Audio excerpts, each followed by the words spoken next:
Welcome back to another podcast episode where we help aspiring developers get jobs and junior developers grow. Today, we are going to be doing a review of Launch School. And so I actually brought on people from the core program and Capstone program, which is core and Capstone combined. So we'll get different perspectives, but yeah, I hope you like it. Let's go ahead and jump right into our intros. Is it Eugenio? You can just go with Gino. Gino, okay. Easier to say. It is. It's much easier. Gino, if you would go ahead and share, when did you graduate? What program did you graduate from? And then we'll probably do, are you still looking for a position right now? Or did you currently find a position? And potentially even what your previous position was before this. So if you need to ask me again to repeat any of those questions, but go ahead, Gino. Cool. So I did core, just core. I didn't go on to Capstone.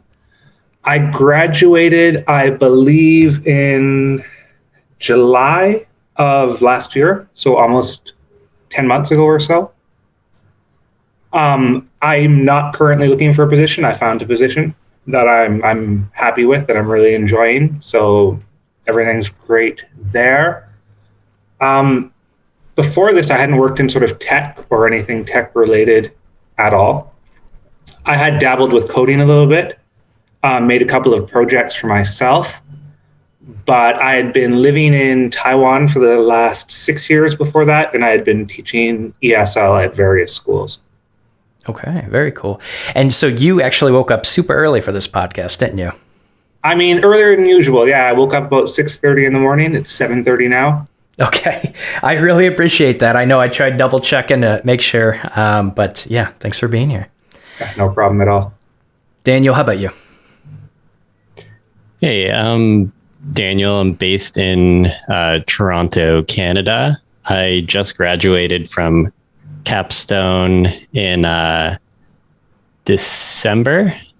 So a few months ago, I found a position after about 5 weeks. I'm working as a software engineer at Gatsby.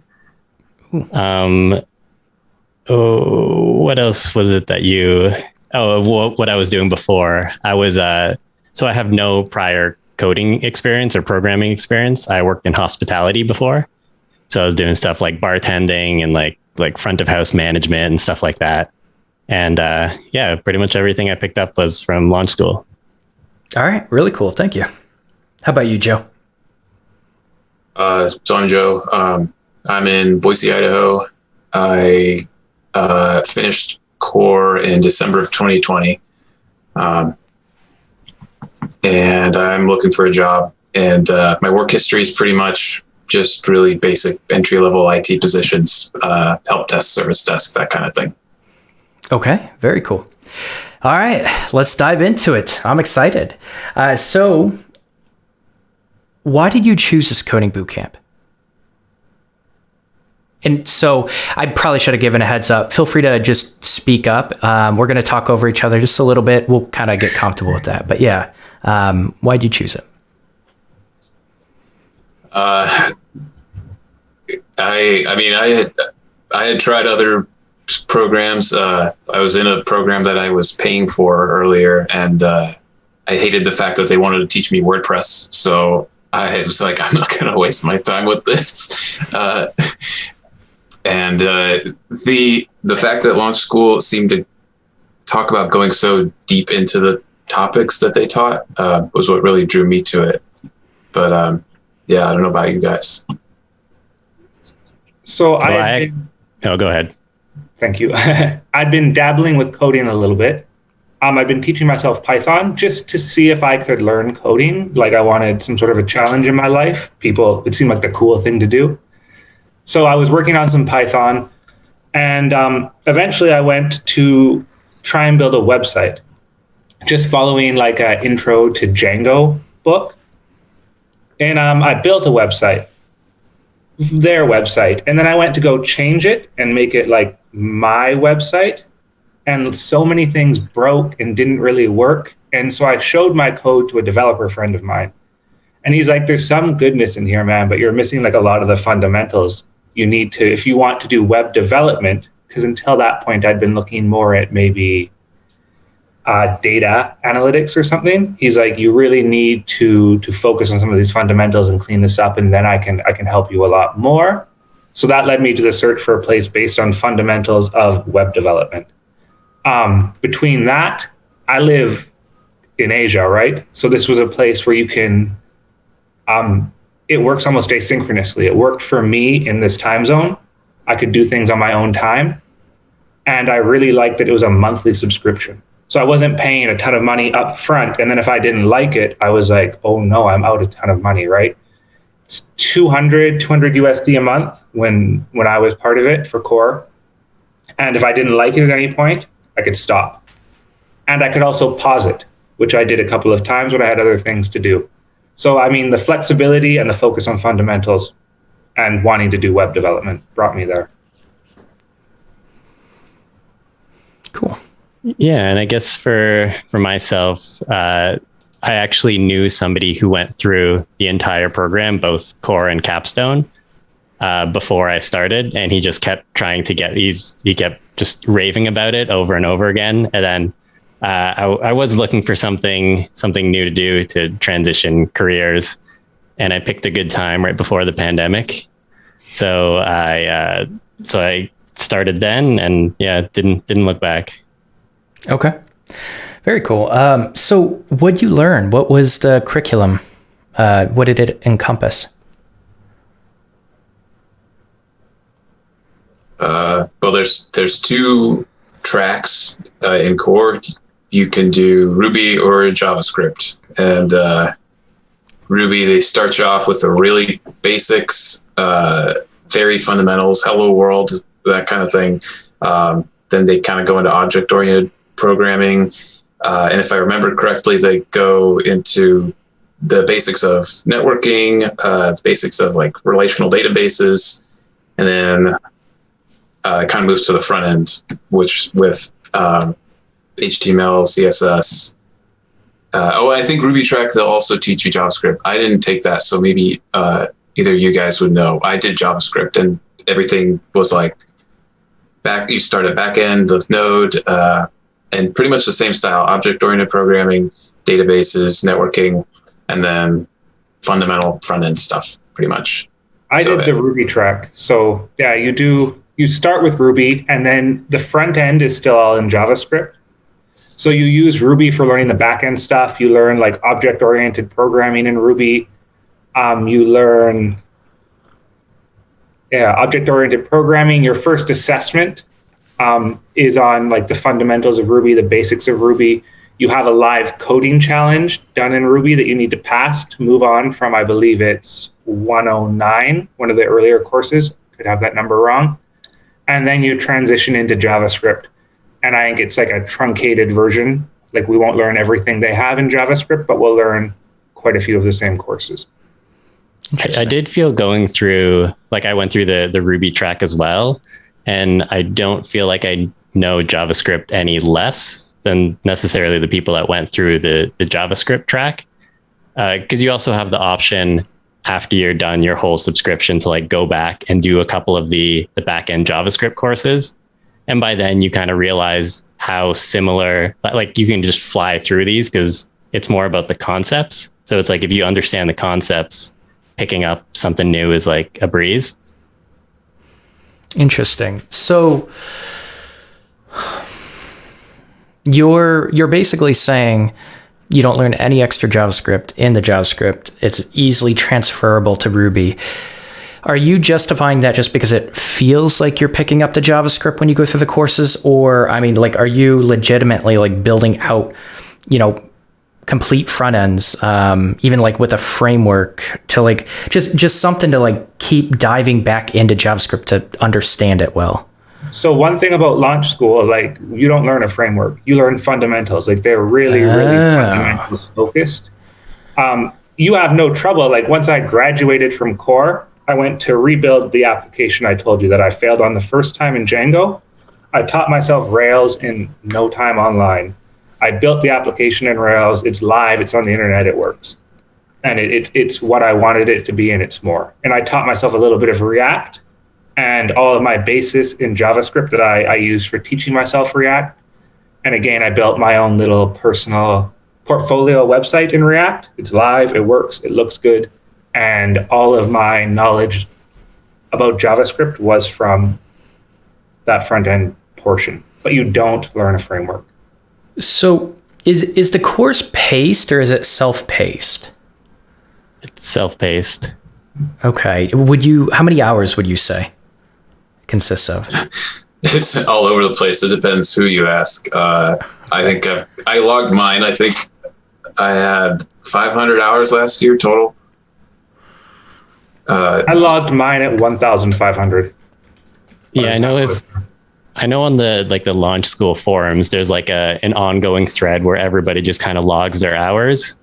And I think that's probably like one of the most like popular posts there, just to give people, because when you hear something self-paced, you're like, how long is this going to take me? Like 6 months, 2 years? Mm-hmm. Okay, let me think.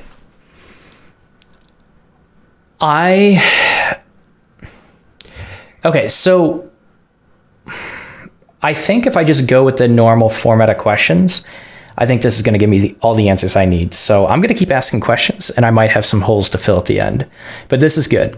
So what's kind of like your day-to-day like? Like, do you pair like modules? Well, it's self-paced. Do you pair like what's kind of the structure of the curriculum? Do you kind of like go through videos, learn something, and then do you apply it to an actual like little module or little side project, or how does it teach its concepts? Oh, there's a billion exercises. There's not a billion. There's like 100. It's over 100. And I don't know about the other guys, but I went through them like 5 times over and over again. But it's all text-based, though, to answer that question. There's a few videos, but it's pretty much all text-based. And then you have the assessments. It's all text-based. Interesting. So it's majority text-based. There's no pairing per se, but they do encourage like finding people to work with and working through some of these problems with people. And like even being in the exact opposite time zone by posting in the forums, I was able to find people to work with.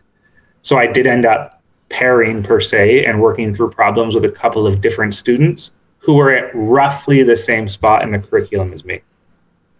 Maybe a little bit ahead, a little bit behind, but that was a lot of fun. Do you feel like it's also easy though to pair with someone and find someone? I'm in Taiwan. Most people are in North America, and I found people to pair with. So I think, given that I could do it in this time zone, yeah.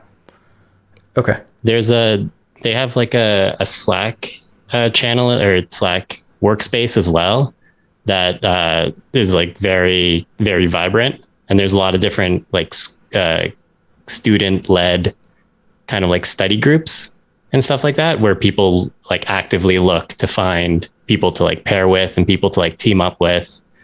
I think like a few months ago, they even had like a student-led conference that they put together on like study habits, which is pretty wild, I think, for something like an online school to have something like that. And this is something when I first started didn't exist. So it's kind of something that's like constantly growing. Okay, that makes sense. Because I think that was one of the things that a lot of people mentioned about this, that it felt very isolating. So I think they kind of pushed more towards that. So a lot of people, it just kind of changed like the culture of the school now. I think that makes sense. So you didn't have any instructors, you didn't have any fellows or anything. It was all self-paced, and you had other TAs. Okay. Elaborate. So they're TAs, they're sort of like instructors, and they're there all the time. Like these assessments that we've sort of spoken of, they're intense. They're some of the more difficult tests I've taken in my life.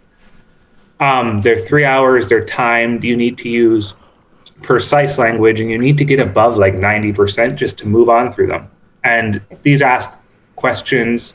Some of them are little coding questions. A lot of them are written answers to things like explain context execution in JavaScript for this question. And it'll give you a little snippet of code and you go through and explain that. And there are TAs that look at this, mark this, and then will pass or fail you.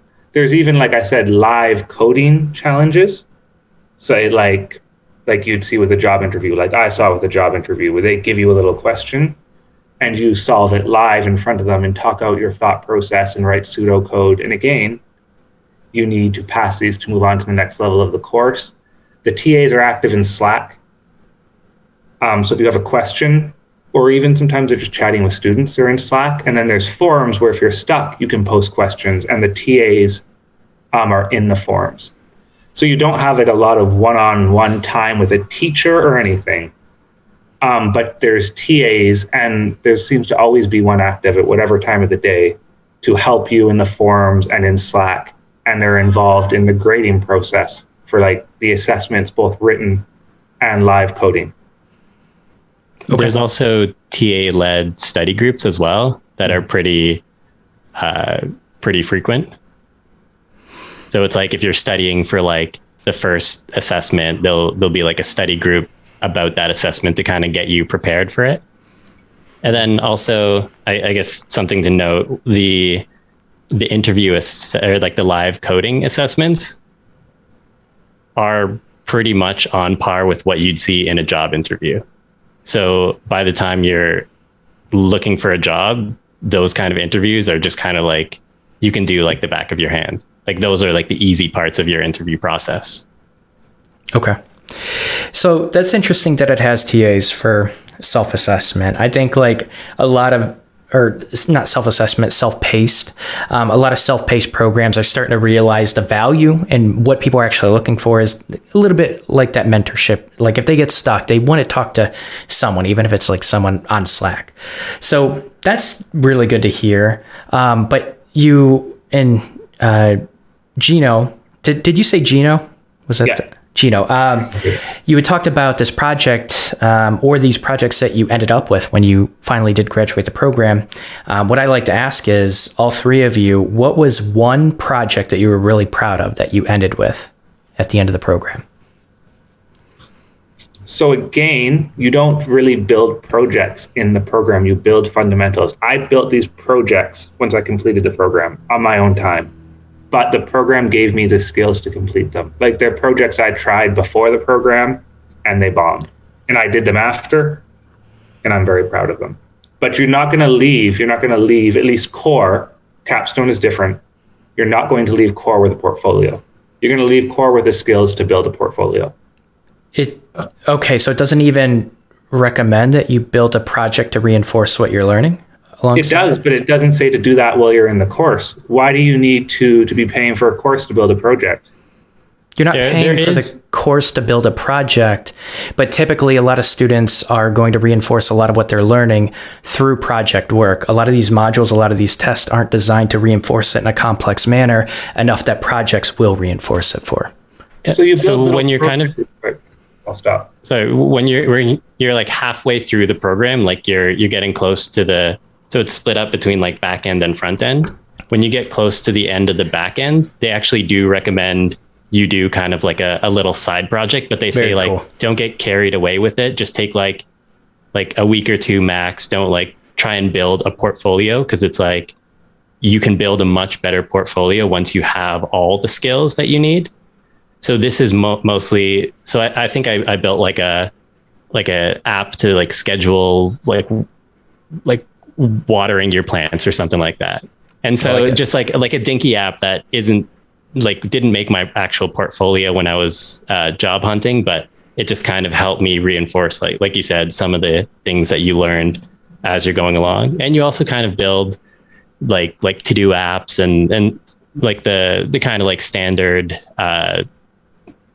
like programming school apps that you see. Okay. Yeah, I'd want to add to that. I think a lot of boot camps will make that a selling point. Oh, you're going to build a portfolio and have these impressive projects to show people how hard you work. And I mean, that's not the intention of core anyway. They make that very clear. So But yeah, making an app like halfway through the program was something I did as well, but just for the sake of solidifying concepts, I think. And that's really what I'm getting at is I don't really care if you end up with a portfolio project, but I've seen like typically, because I've interviewed thousands of students, and I've seen typically a lot of the reinforcement and a lot of that retention comes from even just like building a small like scheduling, the watering of your plants app. It's just like applying it, because a lot of these self-paced programs, a lot of these modules and tests at the end, from what I've seen, a lot of people aren't retaining it as well if they are actually applying it to a personal project where they're not getting their hand held by the program. They're understanding how to apply these concepts. They're understanding how to identify actual problems in the world and how to develop those solutions. So a big con of these self-paced programs is, if you're just doing exactly what they tell you, you don't end up with any projects. I don't care if it's a portfolio project, but you need to take your mind, your context outside of the program and learn how you're going to apply these concepts specifically to real solutions. Now, you don't have to do it. You can go through like a whole program like that. I'm just saying on average, typically people will be able to reinforce it better when they apply it to projects outside of the program. So that's kind of so in Capstone, the main focus of it is leaving Capstone with this portfolio project.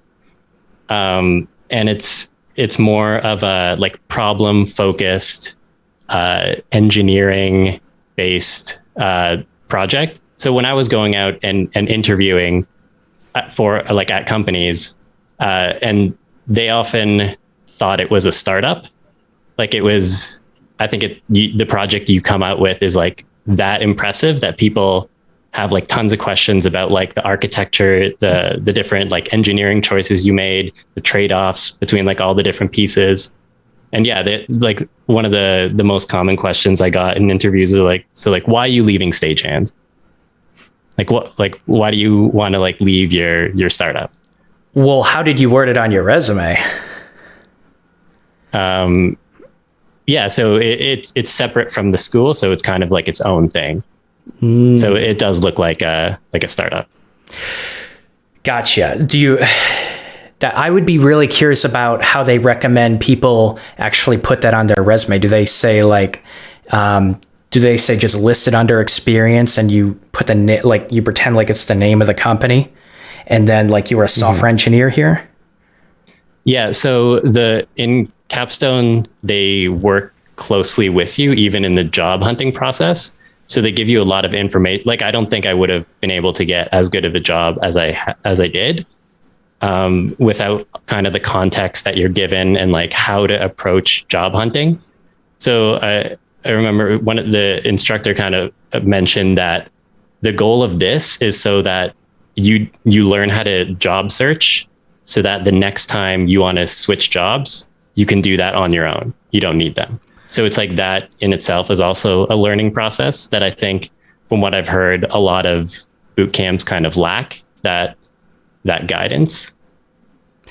So I think my specific question is the advice that you've gotten from career services or that resume advice. How do they tell you to list that project? Yeah, so it's listed. The majority of my resume was that project. But do they say list it under your experience and like just put that you were a software engineer and they tell you to like title that project as like the company or? Mm-hmm. Yep. Oh, that's a lie. Like that's not a company. You're basically lying and saying that you are working at an app that's not really even a company. It's not even maybe even a project you're trying to get a user base behind, and they're recommending they put that as a job and you were a software engineer working for that? So there was no point in the interview process when I was talking to people that I misled them in any kind of way. Like you're upfront about kind of everything that you kind of put into this project. So I don't know if I would consider it a lie. Well, if you're listing a project, kind of listing it under experience as a company, and you're putting you worked as a software engineer at what looks like a company. If employers are asking, how long did you work at the startup? That's a problem. You're not being transparent. If they actually have that confusion, because I can tell you there are way better, there's so many really, really good complex projects listed on a resume. Just because it's of the complexity of the project, that usually doesn't trick an employer to think that it's a startup. It's usually how you present that material on your resume, on your LinkedIn. So like if, for example, they recommended on LinkedIn for you to put that under your experience, that you worked at this company as a software engineer, and that was your capstone project, that's very misleading. So that's where I'm trying to like get into, you kind of just go a little bit more abstract. I'm trying to ask specific questions like, how do they actually tell you to list it? I don't know if I have an answer for how they tell us to list it.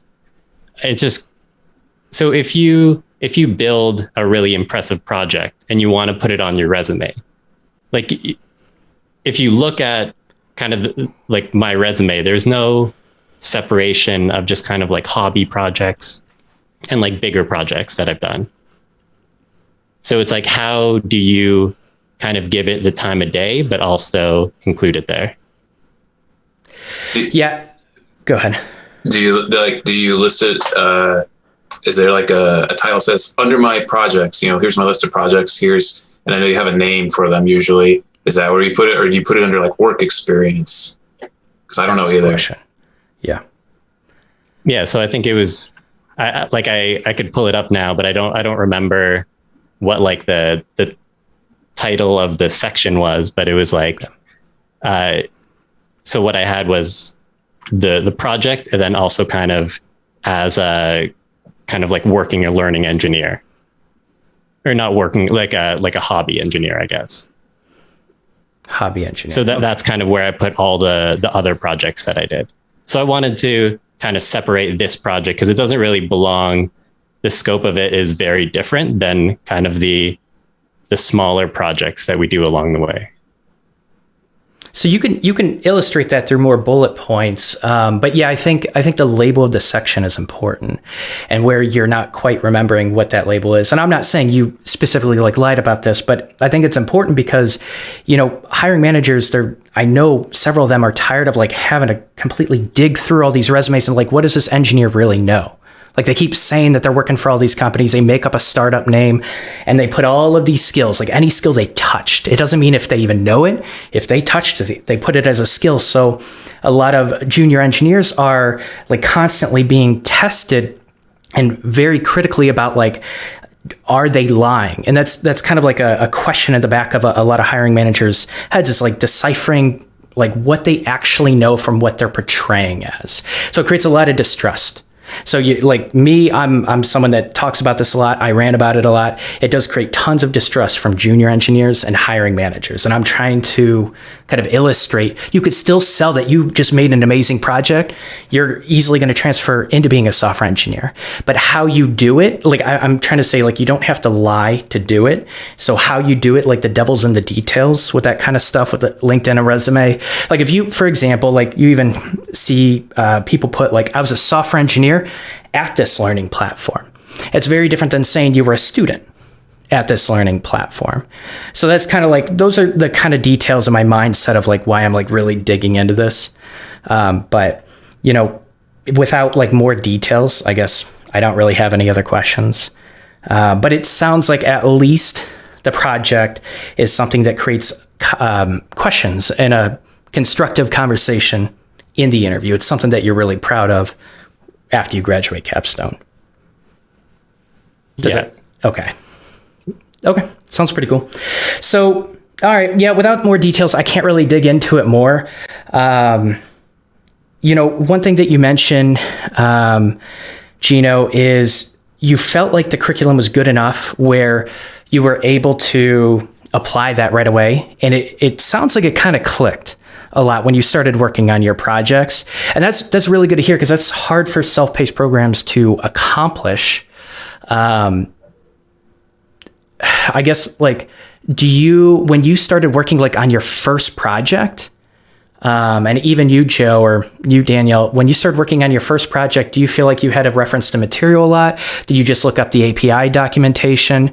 Because a lot of software engineers, like the curriculum can be really good, but it takes a while to like reinforce a lot of that. So, I like, how much did you have to look back into the curriculum when you started? So for me, again, going and remaking the project I failed at, there wasn't a ton where I needed to look back into the curriculum per se, but obviously I still needed to look at docs. Like I was building it in Rails. I hadn't learned Rails. So I was teaching myself Rails. I was checking Stack Overflow.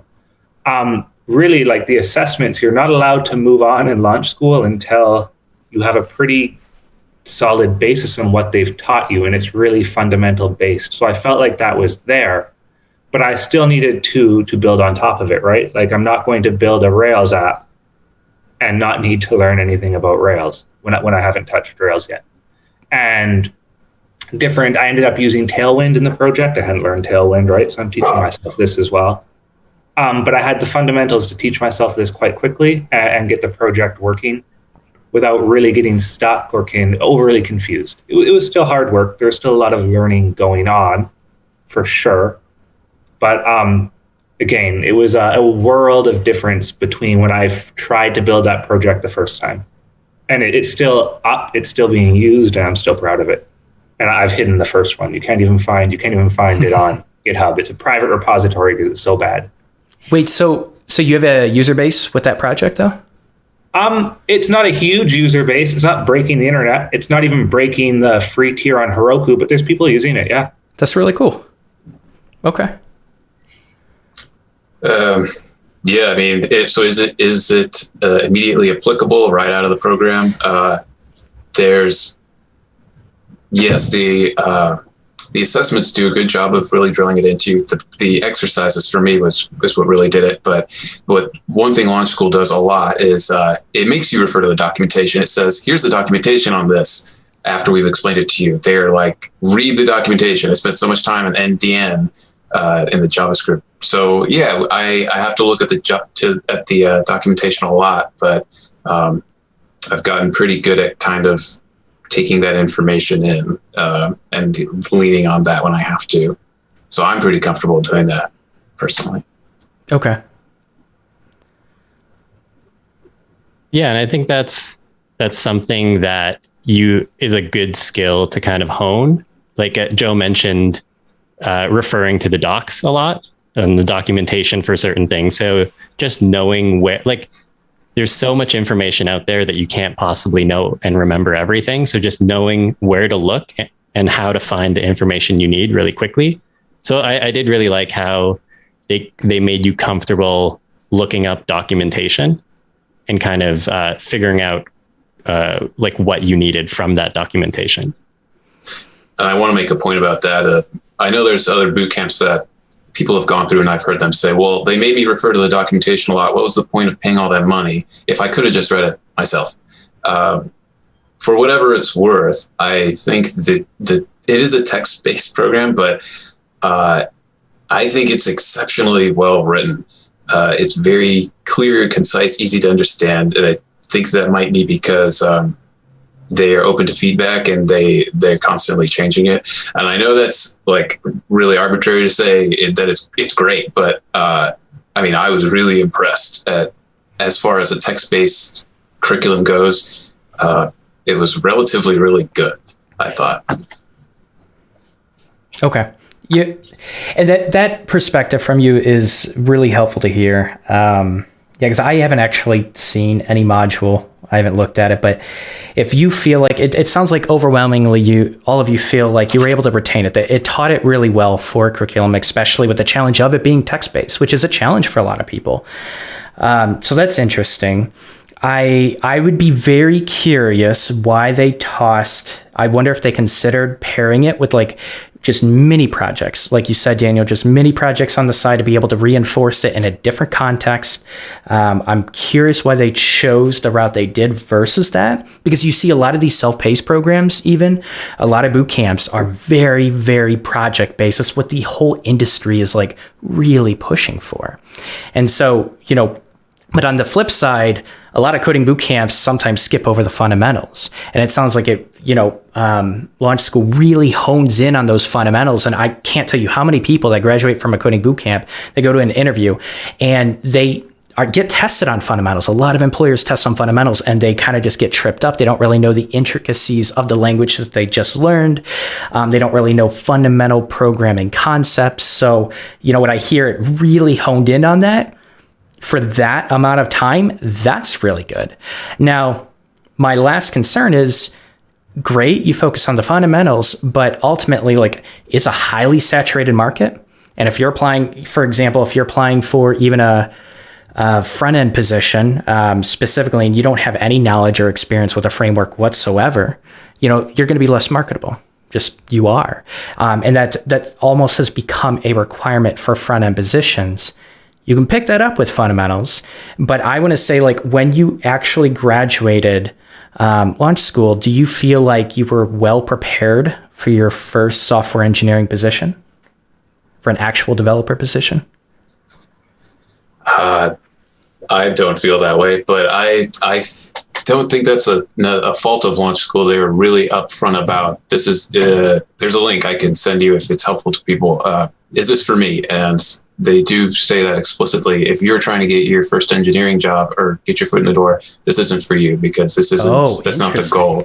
They're extremely forefront about that. So that is an enormous gulf I feel like I'm facing now. Is I finished the program, great, but I don't have much to show for it. How do I differentiate myself amongst all the boot camp graduates? It seems like it's a really big task, and I need a lot of structure, so I'm struggling with that. So if there's other people who like structure, you may be like me and you're like, what the heck do I do now? But other people have great ideas and they come up with really amazing projects. Interesting. So I think that's where Capstone kind of bridges the gap. And that's kind of why I went into Capstone as well. So I think what you learn in Capstone is it's totally possible to do that on your own after core, but you have to be really, really focused and really, really disciplined. So for myself, I didn't trust myself that I'd be able to do all of that in that amount of time. So Capstone kind of bridges the gap between the job and core. So Capstone as it is 100% placement. There's nobody, and I think it's within 3 months or something like that. 100% placement. 100%. Yeah. Are they completely transparent with their data? Do they report to anyone with that data? Yeah, they post all their data. I think they just posted the data for 2020. How big are the classes though? So my class was 15. I know that they're growing. I think the current one is 20 something or something like that. My question is, so a lot of people that go to these self-paced programs, they don't finish. Do they just exclude that data? So the only data they don't have any data from people like Gino and Joe that graduated from core, because it's just Capstone. You don't develop a personal relationship. You don't know kind of where they're off to, but in Capstone you kind of so the way you pay for it is like a ISA. So they know when they know your salary and they know when you accept a job offer. So they have all that data. But I have heard that that's one of the things that's kind of lacking. It's hard to figure out what kind of the opportunities are after just doing core and kind of where that leaves you. So as a person who just did core, and I've got a job now, I'm working with WeberNet, a dev company that I'm super happy with. I did need to go and sort of make these projects that I made. And they're not as intensive or as what I've seen people come out of with Capstone. But in the job I eventually did land, my interview was essentially putting together a feature on Rails. Now, if I hadn't taught myself Rails, I wouldn't have done well there. That said, I had other interviews that were just in Ruby, and I made it to the final round. I didn't get the job, but I could have done these interviews and done as well as I did which was again the fourth round, final round, losing out based on experience, just out of core. So it really depends what the job is looking at, right? A lot of them want some mastery of a framework or something. You're not going to have that unless you teach it to yourself. But if they're just looking for Ruby skills or JavaScript skills, I was able to I passed the technical part of those interviews. I didn't make it further based on lack of experience. Oh, yeah, I want to share my interview. I had one interview for a junior position, and I didn't get it, obviously, but he put TypeScript in front of me, and I've never seen it a day in my life, right? But he's like, explain this to me. I'm like, okay, he gave me the basics about it, and I was like, okay, well, I think to solve this problem that you're giving me, I think I would do this and that, and I could walk through it at least. So that's something that's a solid skill you could walk away with launch school is having a structured approach to problem solving, like an actual formula.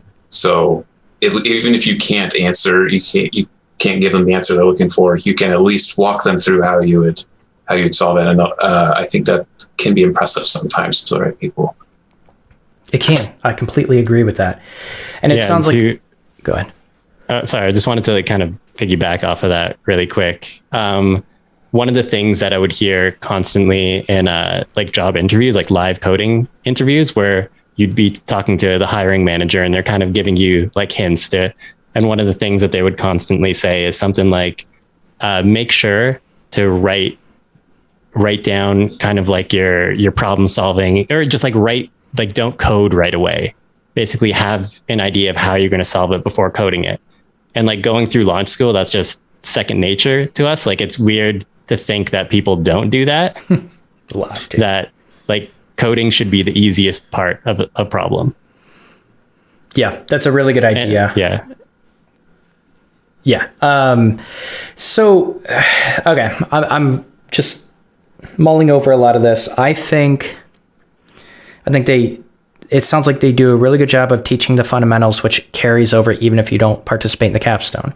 And from what I'm seeing, the Capstone is kind of a long program. It says, end goal Capstone, very ambitious, 4 to 7+ months of full-time focus. It sounds like it's a really long program. And, I was looking. So the 4 to 7 includes the job hunt, by the way. It includes the job hunt. Okay. Yeah. Okay. I gotcha. So here's what I'm going to say. If it has 100% placement rate with the Capstone, I have not heard of a coding bootcamp ever having that, ever. So basically Launch School is the best school in the United States and the world right now. Like absolutely the best school, hands down. All these other programs should quit. They can't even compare. One thing to note, not anyone can join Capstone. You need to complete core and you need to apply and be accepted. What's their criteria? So it's how have you done in the assessments? There's both a technical rating and there is it's not personality, but like a behavioral interpersonal. Rating. Yeah, like a personal rating. And then I also believe like it can depend, and they say it's very case to case, but it can also depend on where you're living because they want you to be in an area where you're going to be able to compete for jobs. So you see a lot of people from New York, Toronto, San Francisco are the places I've seen people mostly joining Capstone from. So part of that is that there's a huge filtration process before people get into Capstone. But in the year I was watching the forums, everyone I saw join made a really impressive project and took a really impressive job. I wasn't one of them, but this was from the outside looking in. I believe what they're telling you, but you don't just get into Capstone. So that filtering process happens in a lot of top tier coding boot camps, like a lot of them, but they can't even reach, like they're struggling with the 50% higher rate. And I can tell you, like a lot of the projects are really impressive. So here's kind of my perspective on it. Like I said, Launch School, it literally is the best school in the world right now. Absolutely best. People like shouldn't be getting a CS degree. They shouldn't be go to a coding boot camp. Like if they're actually claiming 100% placement rate on the Capstone, like all these coding boot camps are going to go out of business immediately. And so when I say this kind of stuff, like, it sounds kind of silly, right? And it sounds too good to be true. Now, I'm not saying they're lying with their data, but they don't even report. They don't have any sort of regulation from what I've seen so far. I was even looking at sir.org to see if they document any of this. So a lot of these educational programs will report a lot of this data, and it's very easy to report 100% placement rate, but don't like share any of the variables involved. And when you have some sort of regulation like this, it forces that educational program to a certain set of standards. And I'm maybe, like, correct me if I'm wrong, I am not seeing that in here. And so what I would challenge Launch School to do is I would be very interested in an interview where we could dive into all of this data, because I have tons of questions I want to ask, because I know how people get to that 100% rate and they leave certain variables out. I'm not saying Launch School does it, but like I said, this is one of those situations where it feels too good to be true, because every other place should go out of business at this point. So it sounds like a good program. I challenge the 100%. I'd be very curious to see how they come to that data. I'm actually going to spend a little bit of time looking at that data myself, and maybe I'll do like a follow-up live stream or something like that. So that's my opinion. Go ahead. In the classes itself, you know everybody like pretty well. Mm-hmm. So I think if somebody didn't get, so is it that you question that you don't think it's 100% placement? Or I personally don't think it's 100% placement, especially when like they're not even, I don't even know if they'd be considered a coding boot camp, but is there any regulating agencies that they're reporting that data to that really enforces those standards? Or do they just decide to disclose whatever they want to disclose to prove the 100%? So like I said, you get to know the people in your class fairly well. And I could say everybody from my class got a job.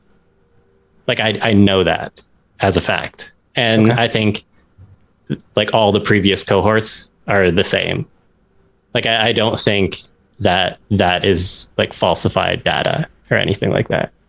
I agree. Like everyone's active in the Slack. If they were saying this about all the past Capstone graduates, where's the Capstone graduate that comes forth and says, hey, I didn't get the job, I went through Capstone? Like in my 1 year in the Slack channels, reading everything with a lot of the Capstone people, they come back and they speak with you. And they're active. I never once saw that. Now, again, you're correct. I don't know who verifies it or if it's verified, but having been there for a year, I do understand your doubts. I don't have them. Even as a person who didn't do Capstone, because where is that one person who will say, I did Capstone and I didn't get a job? I can find so many who got jobs who posted about it. Couldn't find that person. But you could speak to them more if you wanted. I personally trust them. And you're right. It does sound too good to be true. And this is what, before, like I mentioned, the reason I got into this was because somebody I know graduated Capstone, got an amazing job, told me to do it. I said, that's too good to be true. I put it off for a while. Mm-hmm. Then I went through, and now I'm in that position. I'm telling my friends to get into it. Said, it sounds too good to be true, but just if you focus, you'll get there.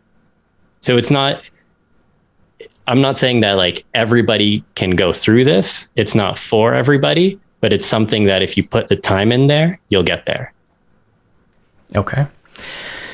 That's so I'm not saying they're falsifying data, and I might be wrong with my hunch. I very well might be, because it does sound like you said it. You both realize it sounds what it sounds like. So I would be very interested. I was trying to find like negative reviews on it. I would be, anyone that's watching this or listening to this, if you find any Reddit post or like if you find reviews anywhere, like post them. This is 100% placement rate with the Capstone program specifically. If they have nothing to hide, challenge it 100%. And I want you to, in the comments, like, let me know, we can investigate this. Because if my hunch is wrong, like I said, I'm not accusing them of anything, but if my hunch is wrong, I would just recommend everyone go to this school. I would. Like, if the show's done. Exactly. Like, I'm just going to shut down my channel, right? So in my experience, the devil's in the details with a lot of this. And the fact that they're not reporting to, I'm not seeing them report to SIR, tells me more people need to investigate some of this data before you could even validate their claim of 100%. Like you need, I'm actually going to do some digging. So I didn't prepare questions because I did not expect to hear that. But, overall, it has some weight of you telling me like your cohort all got positions. And if they all got it within like 3 months, because you were saying like it was 100% rate within 3 months, right? That's the claim. The 3 months is a guess. Like don't hold me to that. But like, okay. So I know the average time I think was 8 weeks for 2020, somewhere around 8 weeks. And mine was, so I got a job in like 5 or 6 weeks. And I think the longest might've been like 2, 3, 4 months, somewhere in there. Interesting. Mm-hmm. Okay. I hope I'm wrong, because this is fantastic. And it means that they are, I can already tell you like a heavy focus on the fundamentals is huge. It's really huge. And a lot of coding bootcamps lack that. I can see some good things about it. But I will do more research and we'll kind of move on now. So I can already get the feeling from all three of you, like all three of you had a pretty good experience and you're shouting it out. I want to see if you're actually being critical of this. What could they improve?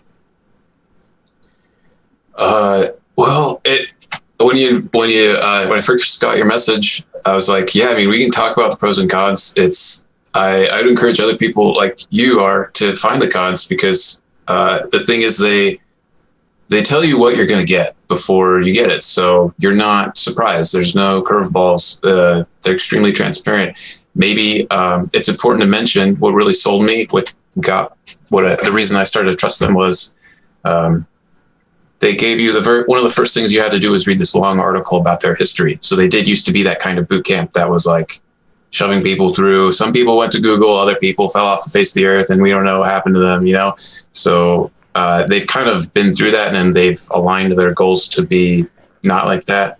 That's what bought my trust anyway. But it's right. It's not for everybody. I'm a few months out, and I don't have a job. I couldn't, it's not the fault of launch school, but if you're like me, if other people are like me and they need structure and they don't know what to build, then they might struggle like I am. So that's a point to make. I have, anecdotally speaking, I've heard of Capstone stories where people say, just one person, she said, yeah, it was not really 8 hours a day. It was more like 10 to 12 hours a day. And we didn't take Sundays off, and it's actually kind of miserable. That's just anecdotally, and, but I don't know. Yeah, I've heard it's not fun to go through, but the end result is hard to argue with, of course. So I guess that's all I could really say about it negatively. I encourage you to ask questions of what else, could there be? Because it is hard to believe. And I am a proponent of healthy skepticism too.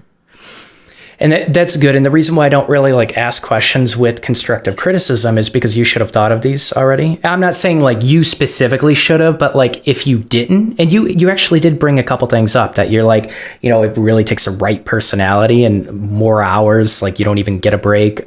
You're still looking for I think you're able to think critically, but I also, it's an open-ended question because I want to see what other people have even challenged, what they've thought of and found, because healthy skepticism is healthy. It's a really good thing, but you've had to think about that. So I'm a big fan of it. I think it's great. But if there's one thing that they could add to it that I think, I get maybe why it's not considered a fundamental, but every job that I've went to, they want some of this, is a bit more working with GitHub. Just a short section on Git. I wouldn't mind seeing. Okay. I think that would be great. A great addition, personally, if I could ask for one thing. I think that's we do cover that in Capstone. Yeah. All right. Because you're working with a team, so you kind of have to know more about Git flows and stuff like that. But even then, I think that was the biggest thing going into the position that I'm at now, is that while I can do all the technical work, there's a lot of just kind of working with larger teams and certain kind of flows that you don't know yet. I don't think that's a easy thing to teach in a program like that. But in terms of, I guess, like criticism or things that they can improve, I think I mentioned before, like kind of going through this is kind of like an isolating experience. And I think constantly, like throughout the program, they ask for like feedback and like, what can we do better? Like now that you've finished this, like what could you improve? And I think like one of the things that I mentioned was just kind of connecting students with students more. Because I think it's like fine for students that are more outgoing. They'll find students to kind of like pair with, but there's a lot more like reserved and introverted people that may kind of go under the radar. Okay. Yeah, that's happened a lot in so many remote programs. Interesting. Okay. So yeah, well, I'm surprised to get anything out of all of you with that constructive criticism, to be honest, because so I'm glad I got something. It seems like it isn't a sales pitch. But overall, like it seems like a strong program. And my recommendation, I mean, yeah, $200 a month is, I mean, it's not cheap, but like it's cheaper than a coding bootcamp, especially if you could supplement at the end, like instead of paying like $20,000 for a coding bootcamp. But it sounds like the Capstone is really where it brings it home. It sounds like it really encompasses everything. And I had one question for you, Daniel. In the Capstone, you mentioned you didn't really learn these processes, these flows of working on a team. Was it like a group project in the Capstone, or were you siloed? Yeah, you're working with a group for the entire Capstone. Okay. So I think it's like groups of three or four. Okay, 3 to 4. Gotcha. Mm-hmm. All right. Well, yeah, that's it. I think I got a good summary. And go ahead, Gino. Okay. I thought you wanted to say something. But yeah, I think that's a good summary. And what I want to challenge people is, like I said, I'm going to do my own digging. I highly recommend, because like I actually had trouble finding bad reviews on course report. I just looked quickly. I'm going to look again. But is Launch School newer? Like, was it created in the last couple of years, or has it been around for a long time? For a while. It used to be called Tea Leaf, I believe. Tea Leaf. They did rebrand at a certain point. I also had trouble finding bad reviews, which is part of why I signed up. Yeah. I think Capstone has been around for like 2 or 3 years. Okay. Maybe like 3 years by now. And I think that's kind of when they became Launch School, like away from Tea Leaf. Gotcha. Okay. I'm seeing Capstone salaries on their website dating back to cumulative Capstone salaries 2016 to 2020 and independent data for 2018. Very cool. Okay. So Capstone's been around for a few years, but it sounds like they've been in the industry for a bit longer. So yeah, let me know in the comments what you think. I definitely want to hear if you find anything. If you provide a link, I think it'll get filtered, but if it's a link to like actual data where we can take a look at it, I just have to approve of it. So go ahead and post that. Hopefully I can approve of it. I'm still learning how YouTube works, but yeah, that's it. I really appreciate you guys coming on for the review. Let's jump into our outros. Gino, if people want to reach out to you, where could they reach you? Yeah, you could just go to ginobanano.com. And that's like a little resume website I put together when I was in my job hunt. And it would take you said I can shout out my website, so I'm going to do that. It would allow you to link to Trace Taiwan, which is the little portfolio project I built, which is just like a blogging app for river tracing in Taiwan. Cool. Thank you. That I kind of need. Yeah, that's pretty neat. You can find me there. Use a contact form, links to my GitHub, LinkedIn. Anyone wants to connect on LinkedIn, talk coding, hit me up. Perfect. How about you, Daniel? Yeah, so you can find my personal website at danielslou.github.io. And that's pretty much it for me. Okay. How about you, Joe? Yeah, LinkedIn, Joseph Castruno. You can spell it. Okay, perfect. All right, awesome. Well, stick around for a couple minutes, like I said, but Gino, Daniel, Joe, thanks so much for coming on and sharing your experiences. Well, man, thank you for having me. Yeah, thank you. just see.